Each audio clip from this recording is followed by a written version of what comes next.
What's the solution to the Bissouma problem over this period? Because Bentancur's not going to be back over this period either. What's the solution here?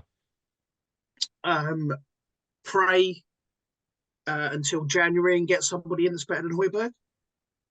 Well, you'd actually go and get someone to throw straight in. It does feel in a weird way though, like if Bissouma and Bentancur are fit, that's like low priority position, isn't it? Yeah, we don't need anybody, and um, Højbjerg can obviously and Skip can come in and do a job.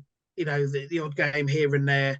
They're not long term solutions, and the football that we are going to play isn't going to be as good. It's not going to be as attacking and forward thinking. But that's the solution. The solution is going to be well.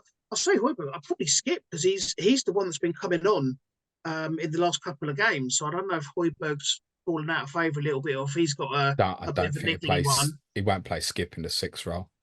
He's too slow on the turn with the ball, I think. I think he sees Skip as a real good off the ball runner. I think it for me it would have to be Højbjerg in a sixth position. I actually think that if you lost Højbjerg as well, subject to if he can get himself fit, because the rumours are that he's probably not going to be for the weekend. But I wonder if he'd try Lo Celso there. You and I were at the Etihad, and he does keep the ball. He does keep it moving and stuff. Yeah, He doesn't lose he's it. no, he's a lot stronger on the ball than what he looks, and he can shield it really well. Um, to Celso, I don't know how far away he is. I mean, he's not going to play in the six, but dropping Kulusevski back into part of that midfield three is an option as well. I think he prefers to actually play at the right of the centre, so he could possibly do something.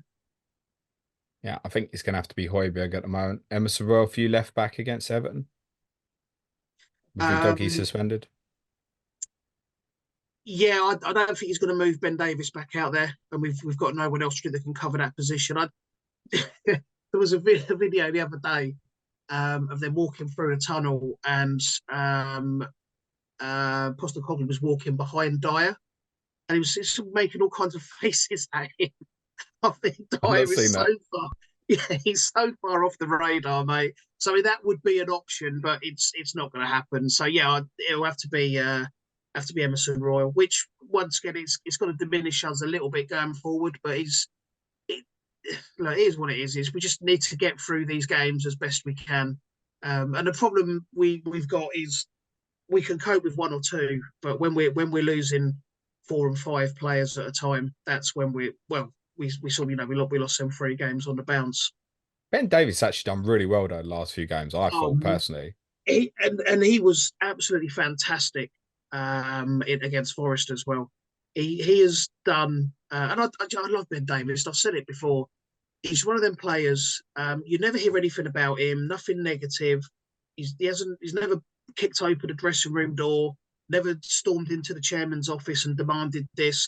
He can. We at times during his Tottenham career, he sat on the shelf for 3 or 4 months. We've just taken him off when we need him. He's got in the team. He's done his job. He's done it fantastically well, and then he goes back on the shelf.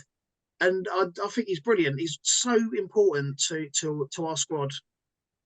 Yeah, I And think he's been a major plus to the extent of probably going, actually, maybe we need cover for Romero more than cover for Van der Ven. Van der Ven, we think, is going to attempt to be fit for the game at Manchester United in game week 21.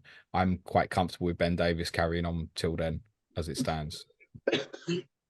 Yeah, and we don't need to rush Van der Ven back. In all honesty, Davis is doing a fantastic job there.